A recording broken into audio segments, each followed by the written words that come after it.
নমস্কার বন্ধুরা, আপনি কি চান যাতে করে আপনার বাড়িতে কোনো সাপ কখনো প্রবেশ না করতে পারে?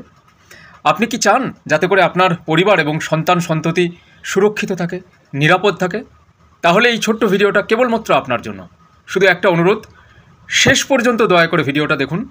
যদি মনে হয় এটা আপনার জন্য উপযোগী, আপনি নিজে এটা জীবনে প্রয়োগ করুন, অন্যকে প্রয়োগ করার সুযোগ করে দিন শেয়ার করে।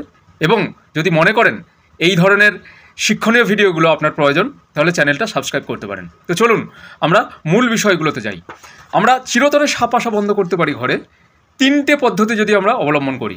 অনেক রকম পদ্ধতি আছে, তার মধ্যে তিনটে পদ্ধতি ভীষণ গুরুত্বপূর্ণ। এক নম্বর হচ্ছে, যদি বাড়ির মধ্যে কোনো ইঁদুর গর্ত থাকে তাহলে সেটা এক্ষুনি বোঝান। এটা অবশ্যই মাটির ঘরের জন্য। পাকা ঘরের ক্ষেত্রে আমরা বলতে পারি, যদি কোনো রকম গর্ত বা ফাটল থাকে তাহলে সেইগুলো কাইন্ডলি এক্ষুনি বুঝিয়ে ফেলার ব্যবস্থা করুন।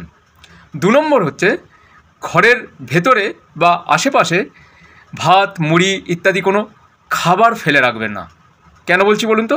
কারণ ঘরের মধ্যে যদি কোনো খাবার পড়ে থাকে, সেটা খাবার জন্য ব্যাঙ আসবে, ইঁদুর আসবে, এবং ব্যাঙ ও ইঁদুরকে খাবার জন্য তার সঙ্গে সঙ্গে আসবে সাপ। বুঝতেই পারছেন এটা কতটা গুরুত্বপূর্ণ।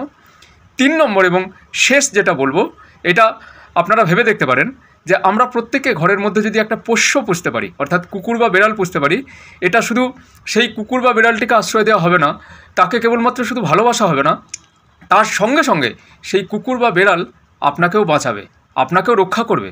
যদি আপনার বাড়িতে ভুলক্রমেও কোনো সাপ প্রবেশ করে, তাহলে কিন্তু চিৎকার চেঁচামেচির মধ্য দিয়ে আপনাকে সাবধান করে দেবে, আপনাকে সচেতন করে দেবে। সুতরাং আপনারা যদি এই 3টে পদ্ধতি ফলো করতে পারেন, তাহলে কিন্তু আপনার ঘরে চিরতরে সাপ ঢোকা বন্ধ হয়ে যাবে। আর বন্ধুরা, আপনারা তো জানেন সচেতনতাই একমাত্র অস্ত্র যার সাহায্যে আমরা সাপের হাত থেকে বাঁচতে পারি।